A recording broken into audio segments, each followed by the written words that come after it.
It's been over half a century, but for the first time since then, humanity is getting serious about going back to deep space. We're talking about the moon, we're talking about Mars, and even further.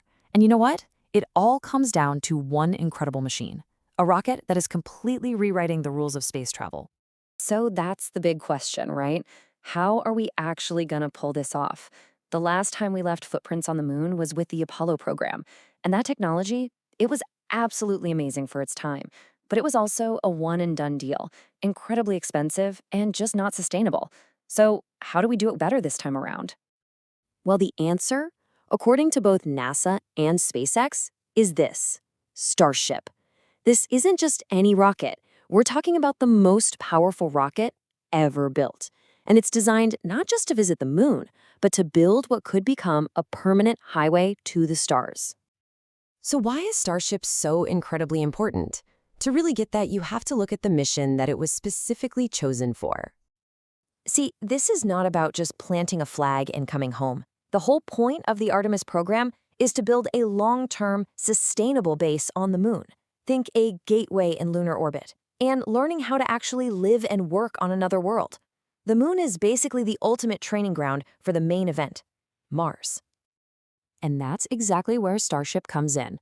NASA has officially picked it to be the Human Landing System, or HLS. And really, you can just think of it as the ultimate lunar taxi. Astronauts will fly out to lunar orbit, hop on board the Starship, and it will take them down to the surface, act as their home, and then bring them right back up. Okay, so what exactly is this beast of a machine? Let's take a closer look, because honestly, the scale here is it's mind-boggling.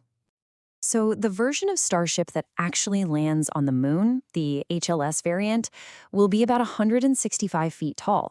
Now, to put that into perspective for you, that is the height of a 15-story building. It's literally a skyscraper designed to land on another planet. Now, this right here is the absolute core of what makes Starship a total game changer. For decades, rockets have been single-use. I mean, imagine spending hundreds of millions of dollars on a brand new airplane, flying it once, and then just letting it crash into the ocean. That's literally what we've been doing. Starship is designed to be fully and rapidly reusable. We're talking both the booster and the ship itself. The goal is to land it, refuel it, and launch it again, which could just completely change the economics of space travel. But, building a rocket this revolutionary is never easy. And the development path to get here has been, well, let's just say it's been pretty explosive. See, instead of spending years and years just running computer simulations, SpaceX's whole approach is to just build the hardware, fly it, see what breaks, and then do it all over again. The early test flights, they ended in what the team famously calls rapid unscheduled disassemblies, or as you and I would call them, explosions. But every single one of those failures gave them crucial data for the next try. And this timeline just shows you how well that philosophy works. I mean, look at this. The first integrated flights back in 2023, they blew up. But just over a year later, on the fourth flight, they achieved a controlled splashdown of both the booster and the ship. And not long after that, they were literally catching the booster as it came back down with giant arms on the launch tower. The learning curve has just been stunningly fast. Which brings us right up to a huge milestone, Flight 11. This was the final and most comprehensive test of the current Starship design, and it was a big one. And wow, was this flight a massive success? They ticked all the major boxes. The super heavy booster, it pulled off a perfect controlled splashdown. The Starship upper stage got to its trajectory, deployed some test satellites, and this is huge, it relit a Raptor engine in the vacuum of space. And then, as the grand finale, it survived that fiery, brutal plunge back through Earth's atmosphere. And this was the moment. That was the actual call from SpaceX Mission Control, as the ship finished its incredible journey, splashing down exactly on target. It was the culmination of years of all those explosive tests, finally proving that the fundamental design actually works.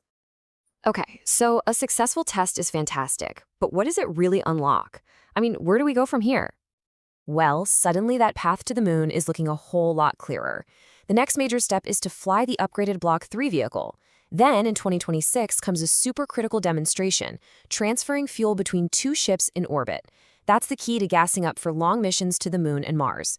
After an uncrewed landing demo, if everything goes well, it sets the stage for Artemis 3 in mid-2027, the first crewed lunar landing in over 50 years.